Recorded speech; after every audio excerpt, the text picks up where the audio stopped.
अस्सलामुअलैकुम जी वालेकुम सलाम भाई यूसुफ सदका जारिया जी किसी का भला ये अल्लाह तुहाडा भी भला करे। जी बिल्कुल सब तो पहले जी ठंड के मसाइल ने जी। क्यों होंदे ने?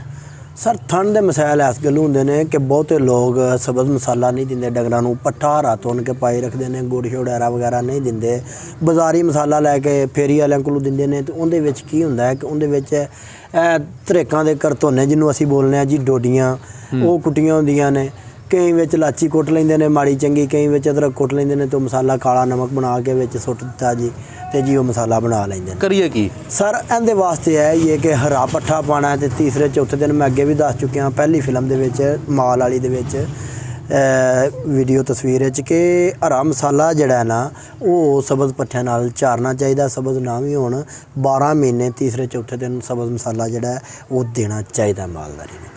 और उस तो हट के रोटी जी पान डे ने साडे जिमीदार भरा माल डेयरियां फार्म वाले रोटी पान डे ने। रोटी के मतलब है कि रोटी जिस जानवर नूं पैंदी है वो थण ते पैंदी है, थणा दा असल नुकसान रोटी करदी है। और वाईबादी सियालकोट पूरे तकरीबन मुल्क च मन्निया दा साडा कि सियालकोट बहुता वाईबादी इलाका है। वाईबादी इलाके दे विच यह कीता जा सकता है कि तीसरे चौथे दिन 5 ग्राम टीका जिन्हों बोलिया जाता है यह डंगरां दे विच डेयरी फार्म वालियां नूं लगाना चाहिए है बगैर मरज़ तो।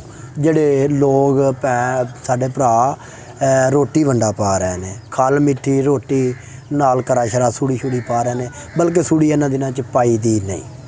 सूड़ी तो फिर गर्म ही होंदी है ना, सूड़ी गर्म होंदी है, थन पाड़दी भी सूड़ी है, थन भी बहुता ज़्यादा नुकसानदेह सूड़ी थना नूं नुकसान दिंदी है। ठंड तो खुश्की होई है की करिए जी, थन तो खुश्की हो जाती है। तुसीं इस तरह करो मेरे प्यारे मोहतरम भाई कि तेल जड़ा है, तेल डोडी मरच छोटी डोडी गोल साबत मरच वो गुड़ इहदा काढ़ा बना के सर तुसीं वो 2-2 नालां फी डंगर नूं दिता जाए। किन्ना किन्ना ले लिए मटीरियल सर तुसीं तकरीबन जे 20 डंगर ने तो तुसीं 5 किलो तेल लेना है देसी, 1 किलो मिर्च लैनी है डोडी गोल लाल मिर्च ते 4-5 किलो ही गुड़ ले लेना है। डोडी मिर्च दादर मिर्च नवांदे हो? नहीं जी, साबत मिर्च गोल छोटी हुंदी है डोडी, ठीक हो गया जी। वो डंडली समैत ले लेनी है सर।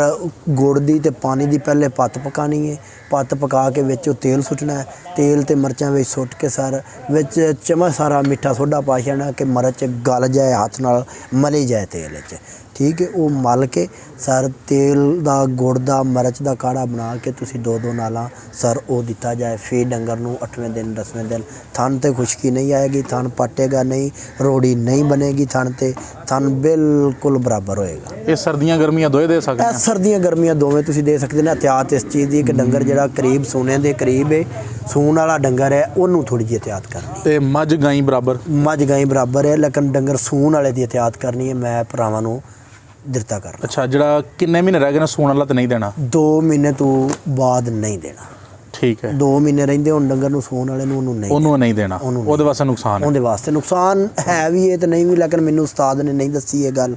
ਉਹਨਾਂ ਨੇ ਇਹ ਗੱਲ ਕੀਤੀ ਸੀ ਕਿ 2 ਮਹੀਨੇ ਰਹਿੰਦੇ ਹੁਣ ਡੰਗਰ ਦੇ ਸੂਣ ਵਾਲੇ ਇਹ ਨੁਕਸਾਨ ਨਹੀਂ ਦੇਣਾ, ਉਂਝ ਇਹਦਾ ਕੋਈ ਨੁਕਸਾਨ ਨਹੀਂ, ਉਂਝ ਇਹਦਾ ਕੋਈ 12 ਮਹੀਨੇ ਕੋਈ ਨੁਕਸਾਨ ਨਹੀਂ। ਹਾਂ ਇਹ ਕਰਨਾ ਕਿ ਨੁਕਤਾ ਦੇ ਕੇ ਬੱਦਲ ਤੋਂ ਤਰੇਲ ਤੋਂ ਮਾਲਦਾਰੀ ਬਚਾਣੀ। ਤੇ ਜਿਹੜਾ ਮੱਝ ਵੇ ਆਪਣਾ ਉਹਨੂੰ ਪਹਿਲਣੇ ਦੂਜਣੇ ਤੀਜਣੇ ਕੋਈ ਮਸਲਾ ਨਹੀਂ? ਕੋਈ ਐਸਾ ਮਸਲਾ ਨਹੀਂ, ਠੀਕ ਹੈ। ਇਹ ਜਿਹੜਾ ਥਣ ਦੇ ਵਿੱਚ ਮੀਟ ਕੀ ਬਣ ਜਾਂਦੀ ਹੈ, ਫੁਹਾਰਾ ਬਣ ਜਾਂਦਾ, ਤਾਰ ਬਰੀਕ ਹੋ ਜਾਂਦੀ ਹੈ, ਚੰਦਰੀ ਜਾਂ ਚੰਦਰਾ ਹੁੰਦਾ, ਬਦਬੂ ਆਉਂਦੀ ਹੈ, ਖੂਨ ਆਉਂਦਾ, ਕੀ ਕਰੀਏ? ਉਹਦੇ ਵਾਸਤੇ ਇਹ ਕੀਤੀ ਜਾਂਦੀ ਹੈ ਕਿ ਸਰ ਫਟਕੜੀ ਹੁੰਦੀ ਹੈ, ਇੱਕ ਖੱਟੀ ਹੁੰਦੀ ਹੈ, ਇੱਕ ਗਲਗਲ ਹੁੰਦੀ ਹੈ। ਗਲਗਲ ਮਿਲ ਜਾਏ ਤਾਂ ਸਭ ਤੋਂ ਬਜਾਏ, ਤੇ ਜੇ ਗਲਗਲ ਨਾ ਮਿਲੇ ਤਾਂ ਫਿਰ ਖੱਟੀ ਤਾਂ ਲਾਜ਼ਮਨ ਹੋਣੀ ਚਾਹੀਦੀ, ਤੇ ਖੱਟੀ ਵੀ ਚੱਖ ਲੈਣੀ ਚਾਹੀਦੀ ਹੈ ਕਿ ਜ਼ਿਆਦਾ ਹੀ ਖੱਟੀ ਹੋਏ, ਜਿੰਨੀ ਖੱਟੀ ਹੋਏ ਉਨਾ ਹੀ ਥੋੜਾ। ਉਹਨੂੰ ਲੈ ਲੈਣਾ ਹੈ, ਉਹਨੂੰ ਚੀਰ ਕੇ ਤੇ ਰੱਖ ਲੈਣਾ ਹੈ ਤਰੇਲ ਤੇ, ਫਟਕੜੀ ਲੈ ਲੈਣੀ, ਉਹ ਭੁੰਨ ਲੈਣੀ ਹੈ, ਭੁੰਨ ਕੇ ਉਹ ਵੀ ਉਹਦੇ ਨਾਲ ਰੱਖ ਛੱਡਣੀ ਹੈ। शीशा नमक ले लेना है, वो शीशा नमक लैके वो भी फटकड़ी के नाल रख छड़ना है। रात बार एक ही थाली परात वगैरह च रख छड़ना है, ठीक हो गया।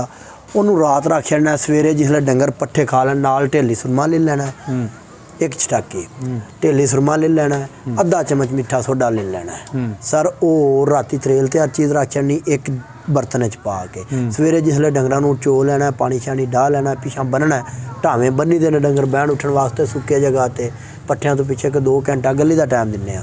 उस टाइम दे विच ओनू ओ नुकसा मझ नूं गां नूं दिता जाए। ਇਹ ਜਿਹੜੀਆਂ ਚੀਜ਼ਾਂ ਦੱਸੀਆਂ ਕਿੰਨੀਆਂ ਕਿੰਨੀਆਂ ਪਾ ਲਈਏ? ਇਹ ਤਕਰੀਬਨ ਅੱਧ ਪਾਓ ਜਾਣ, ਸਾਰਾ ਕੁਝ ਹੀ? ਸਾਰਾ ਮਟੀਰੀਅਲ, ਯਾਨੀ ਕਿ ਫੀ ਨੁਕਸਾ ਅੱਧ ਪਾਓ ਜਾਣ। ਬਾਜ਼ ਔਕਾਤ ਡੰਗਰ ਨੂੰ ਵਾਹ ਲੱਗ ਜਾਂਦੇ ਨੇ ਬੜੇ ਅਜੀਬੋ ਗਰੀਬ, ਕਿ ਡੰਗਰ ਇੱਕ ਤੇ ਸੁੱਕ ਜਾਂਦਾ ਹੈ ਜੀ, ਵਾਹ ਬੜੇ ਪਤਲੇ ਹੁੰਦੇ ਨੇ, ਵਿੱਚ ਪੁੜਪੜੀਆਂ ਵੀ ਬਣਦੀਆਂ ਨੇ ਤੇ ਬਦਬੂ ਵੀ ਆਉਂਦੀ ਜੀ। ਉਹਦੇ ਵਾਸਤੇ ਗੱਲ ਹੈ ਵੇ ਕਿ ਸਰ ਤੁਸੀਂ ਲੋਕ ਬਹੁਤ ਜ਼ਿਆਦਾ ਅੰਦਰ ਬਾਹਰ ਨਿਕਲਦੇ ਹੋ, ਇੱਕ ਆਕਸੀਜਨ ਦਾ ਬੂਟਾ ਹੁੰਦਾ, ਬੂਟੀ ਹੁੰਦੀ ਹੈ, ਆਕਸੀਜਨ ਉਹਨੂੰ ਬੋਲਿਆ ਜਾਂਦਾ ਹੈ। ਸਾਡੇ ਲੋਕ ਪੰਜਾਬੀ ਉਧਰ ਦੇ ਰਤਕਾਂ ਬੋਲਦੇ ਨੇ ਉਹਨੂੰ, ਰਤਕਾਂ, ਲੇਕਿਨ ਤੁਹਾਡੇ ਇੱਧਰ ਲੋਕ ਮਹਾਜਰ ਜਿਹੜੇ ਨੇ ਉਹ ਆਕਸੀਜਨ ਬੋਲਦੇ ਨੇ। ਉਹ ਜਨਾਬ ਪੱਠੇ ਖਿਲਾ ਕੇ ਪਾਣੀ ਛਾਣੀ ਡਾਹ ਕੇ ਰੋਜ਼ ਉਹ ਆਕਸੀਜਨ ਦੇ ਪੱਤਰ ਲਿਆਉਣੇ ਨੇ, ਇੱਕ ਮੁੱਠੂ ਮਹੀਂ ਦੇ ਅੰਦਰ ਕਰ ਛੱਡਣਾ।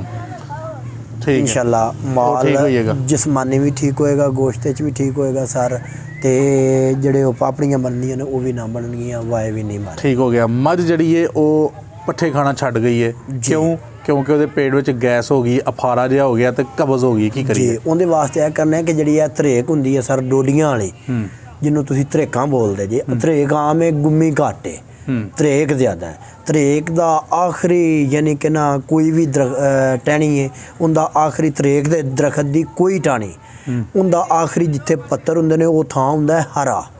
ਠੀਕ ਹੈ, ਉਹ ਇੰਨਾ ਕੁ ਤਕਰੀਬਨ ਲੈ ਲੈਣਾ ਛੋਟਾ, ਉਹ ਡਲਾ ਜਿਹਾ ਵੱਢ ਲੈਣਾ, ਐਡਾ ਮੋਟਾ ਹੋਵੇ ਉਹਨੂੰ ਥੋੜਾ ਥੋੜਾ ਉਤੋਂ ਕੁੱਟ ਲੈਣਾ ਕਿ ਉਹਦੀ ਥੱਲਿਓਂ ਕੌੜ ਜਿਹੜੀ ਹੈ ਉਹ ਜਾਗ ਪਵੇ। ਉਹ ਮਹੀਂ ਦੇ ਮੂੰਹ ਵਿੱਚ ਦੇ ਕੇ ਸਰ ਉਧਰੂ ਆਧਰੂ ਕੰਨਾਂ ਤੋਂ ਪਿੱਛੇ ਰੱਸੀ ਬੰਨ੍ਹ ਛੱਡਣੀ, ਮਹੀਂ ਦੇ ਮੂੰਹ ਦੇ ਵਿੱਚ ਇਸ ਤਰ੍ਹਾਂ ਦਿੱਤਾ ਜਾਏ, ਦੇ ਕੇ ਉਹਨੂੰ ਉਧਰੂ ਆਧਰੂ ਰੱਸੀ ਬੰਨ੍ਹ ਛੱਡੋ, 2 ਘੰਟੇ ਉਹਨੂੰ ਪਿਛਾਂ ਕਰ ਛੱਡੋ, ਉਹ 2 ਘੰਟੇ ਧਰੇਕ ਦੀ ਸੋਟੀ ਮਹੀਂ ਦੇ ਮੂੰਹ 'ਚ ਰਹੇ।